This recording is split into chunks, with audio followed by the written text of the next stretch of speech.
விமானத்துல வந்து சீதையை கொண்டு போனாரு. அனுமார் வந்து ஏரோப்ளேன்ல போனாரு. இது மாதிரி கதையெல்லாம் சொல்றானுங்கல்ல. இதே மாதிரியான மாடர்ன் ஃபிக்ஷன்ஸ் தான் இந்த சயின்ஸை பேஸ் பண்ணி ஃபியூச்சரை ப்ரெடிக்ட் பண்றது ஒண்ணு இருக்குல்ல. அது பண்ணிடு இது பண்ணிடுன்றானுங்க. புண்ணாக்காது. அது வந்து ஒரு குளோரிஃபைடு சர்ச் இன்ஜின், அவ்வளவுதான். பழைய சர்ச் இன்ஜின் வந்து வெறும் வெப்சைட்ஸோட பேஜஸை மட்டும் கொண்டு வந்துகிட்டு இருந்தது. இது என்ன பண்ணுதுன்னா அந்த சர்ச் இன்ஜினோட கண்டென்ட்டை, அதோட கீவேர்ட்ஸ், அதோட இதை ஒரு கிராமட்டிக்கல் ஃபார்ம் மாதிரியான ஒரு இடத்துல ரீடிஃபைன் பண்ணி கொடுக்குது, அவ்வளவுதான். It's just summarising. நம்ம என்ன ஏற்கனவே இன்டர்நெட்ல என்னென்ன இன்ஃபர்மேஷன் இருக்கோ அதை வந்து இது கண்டென்ஸ் பண்ணி கொடுக்குது, அவ்வளவுதான். என்ன அதிசயம் பண்ணிடுச்சியே. அப்கோர்ஸ் லைப்ரரியில போய் தேடினா உனக்கு வந்து மாசக்கணக்காகலாம், வருஷங்கள் கூட ஆகலாம்.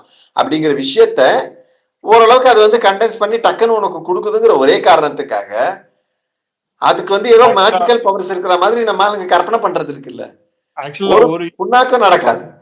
ஒரு யூஸ் கேஸ், எங்க அம்மாவோட ஃபிராக்சர்டு எக்ஸ்ரே ரிப்போர்ட்டை வந்து காட்டி கேட்டேன், இது மாதிரி உனக்கு என்ன தெரியுது அப்படின்னு. அதுக்கு அது கண்டுபிடிச்சது எக்ஸாக்டா எங்க ஃபிராக்சர் நடந்தது.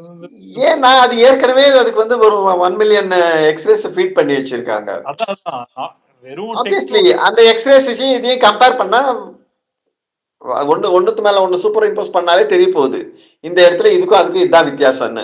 பழைய இதுல வந்து குமுதத்துல எழுதி வச்சிருப்பாங்க தெரியுமா, 6 வித்தியாசங்களை கண்டுபிடிக்கவும் 2 படத்தை கொடுத்து வச்சிருப்பானுங்க.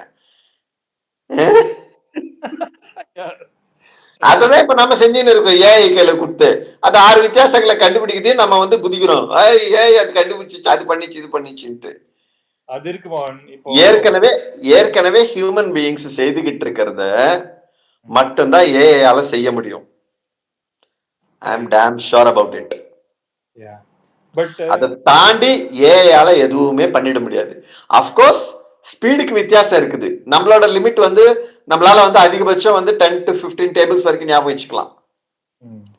நான் பெரும்பகுதி மக்களுக்கு 10 டேபிள்ஸ் தான். 11th டேபிள் ஈஸியா ஞாபகம் இருக்கும், ஏன்னா அது பெரிய கஷ்டம் இல்லைங்கிறதுனால.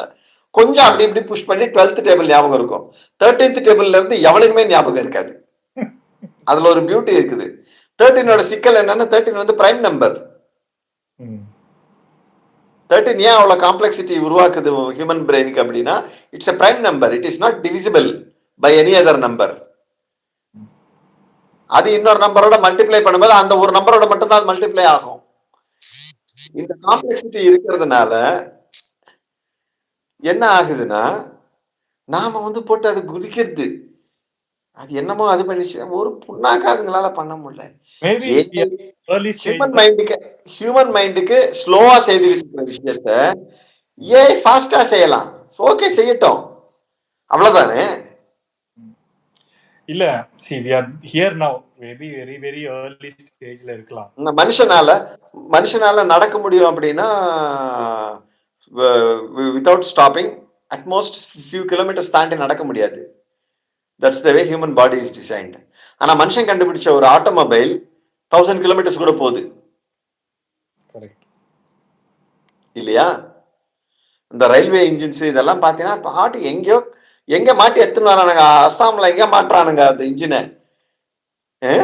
எத்துன்னு வந்து கன்னியாகுமரி வரைக்கும் தள்ளின்னு வந்து கன்னியாகுமரியில விட்டுருது. அங்க கொஞ்ச நேரம் ரெஸ்ட் கொடுக்குறாங்க, இல்லைன்னு சொல்ல வச்சுக்கோ. பட் ஆனா எங்க ஒரு இடத்துல அந்த பாட்டுக்கு வேலை செஞ்சுக்கிட்டே இருக்குல்ல. அவ்வளவு என்ன, ஒவ்வொருத்தரோட கையில வச்சிருக்கோமே மொபைல். உன் மொபைல் கடைசியா சுவிட்ச் ஆஃப் ஆகி எவ்வளவு நாள் ஆச்சு? ரொம்ப நாள் ஆச்சு. இட்ஸ் ஸ்டில் ஒர்க்கிங் இல்ல? Of course, provided we are giving charge. அதுக்காக நாமளும் தான் சாப்பிட்டுக்கிட்டு இருக்கோம், அதனால நம்மளால தூங்காமலே நம்மளால முடிச்சு வேலை செஞ்சுட்டு இருக்க முடியுமா என்ன?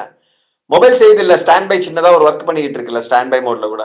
ஸ்டாண்ட் பை மோட் வந்து it's actually mode prepared to save conserve battery, அவ்வளவுதான் தவிர மற்றபடி even in stand by mode the internal mechanism of the mobile is constantly working இல்லையா? நம்ம கையில வச்சிருக்கிற மொபைல் 24/7 ஒர்க் பண்ணிக்கிட்டு இருக்கு.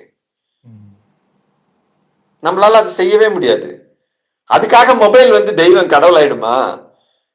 எல்லாரும் அவங்க வீட்டுல மொபைலை வச்சுக்கின்னு பூஜை பண்ணி என்ன பண்ணலாம்?